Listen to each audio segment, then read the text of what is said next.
As the FBI continues its investigation into the deadly shooting of conservative activist Charlie Kirk, there are close eyes watching the director of the agency, Kash Patel, who's faced increased scrutiny over his handling not just of this case, but his job overall. Back with us, Rob D'Amico, Rachel Bade. Rob, I want to get to you first. There's a lot of reporting out there and also public statements from pretty influential conservative figures that Patel's behavior has eroded trust in the Bureau and his ability to do this job.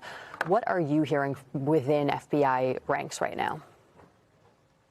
When Kash Patel first took over the Bureau, there was a lot of agents that wanted change, that saw that the Bureau was going ways that they hadn't seen in a while, and they wanted it back, so to speak. And a lot of them were retired or senior agents, and they wanted to give, Kash Patel a chance because his qualifications were coming up as lacking in that ability.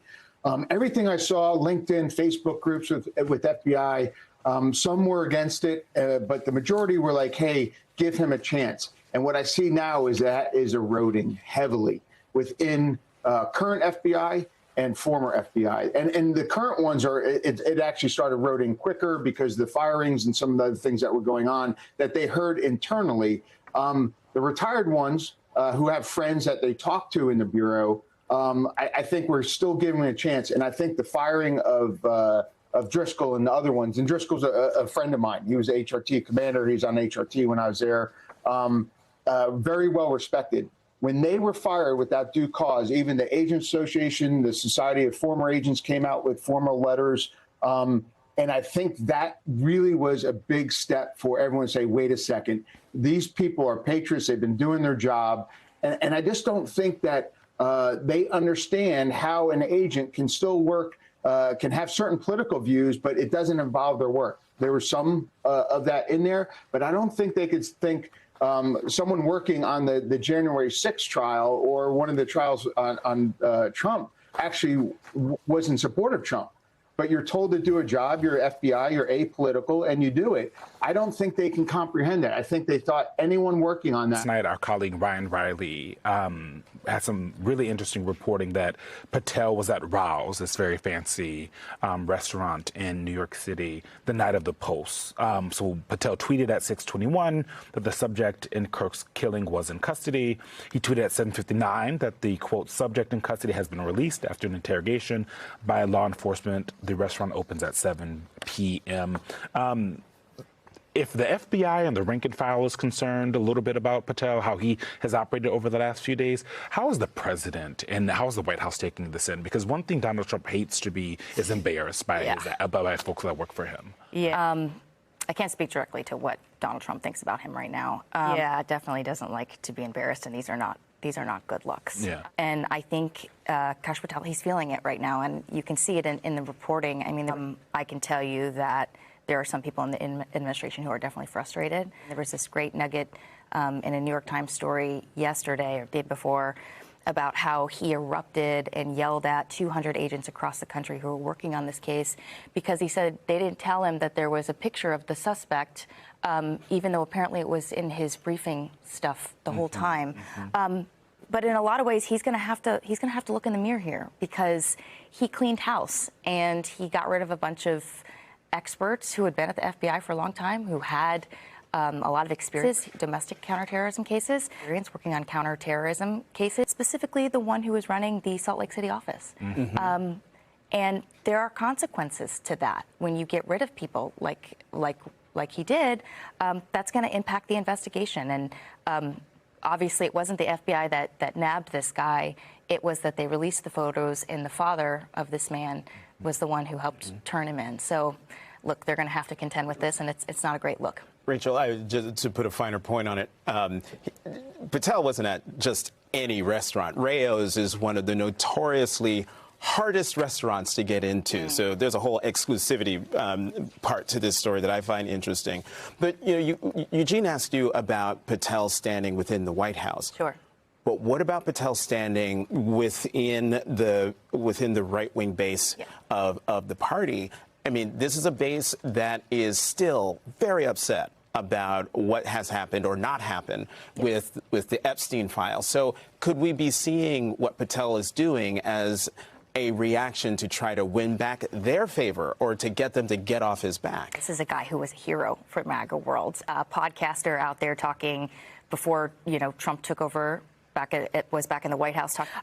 He's absolutely seen an erosion with support with the base. I mean, this is. And I think in that same New York Times story that you were talking about, it was in that story that it was noted that when the president was talking about, I think it was the capture of the suspect, he mentioned everybody, particularly Pam Bondi, but didn't mention the FBI director. Ooh, that's really interesting. Well, it's interesting, Maura, because Harris wonders if she should have talked to Biden about not running, but then she acknowledged that she was in the worst position to make that case since it would be seen as self-serving. Should someone have convinced Biden not to run earlier, and who should that person have been?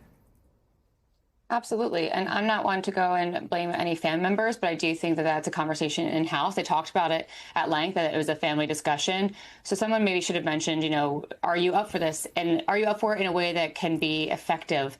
And then I think it goes to, his inner circle. And I think that the very insulated inner circle he had, they were also very self-serving. I mean, I think then you look at what Jen O'Malley Dillon and Anita Dunn did, even leading up to that debate in June, where obviously then he, had to bow out of running, and that's where Kamala Harris stepped in. But why pushing him to do that? Why push him to do that knowing the schedule he had beforehand, his travel schedule overseas? Mm-hmm. And so I just think that there's a lot of questions there. And then for them to go on and then work on her campaign, I understand you can't overhaul everything, but I do think that those motives are something that we would want to know answers to. But also, why would they then be tapped for Democrats to go run in campaigns? I mean, for Republicans, sure, that's probably good news. But I think for Democrats who are looking to revamp and to find strong leadership, I don't think the likes of those people should be part of their, part of the team. We need to choose leaders who reflected our values, no matter which party they belong to. That's the way forward in the democracy. The international politics, there's an idea called the imperialist boomerang. It means when powerful countries like the USA harm. So, Megan, what is your reaction to the excerpt in The Atlantic, and specifically that comment? Look, I mean, I think she's entitled to her perspective. Everyone else has been writing these different books that have come out about what happened on the campaign, what happened in those 107 days. So it's important for her to get her own voice and her own narrative out there.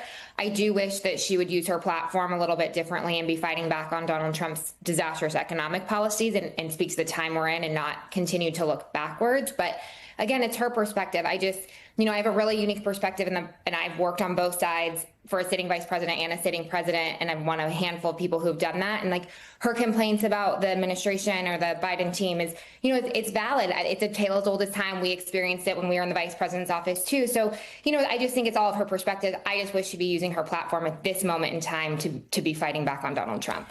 People's rights and freedoms abroad, that same violations and surveillance eventually comes back to hurt people at home.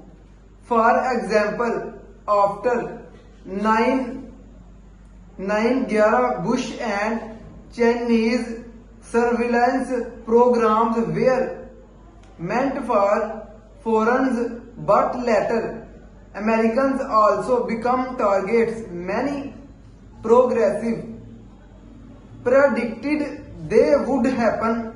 Something similar is happening with MAGA. You could call it the MAGA boomerang. The extreme politics and violent rhetoric Trump prompted are now turning back on his own supporters. That's why so many members of Congress are now worried about their safety in the past centuries, and representatives did not need security detail, but now many of them do, and it's very experience.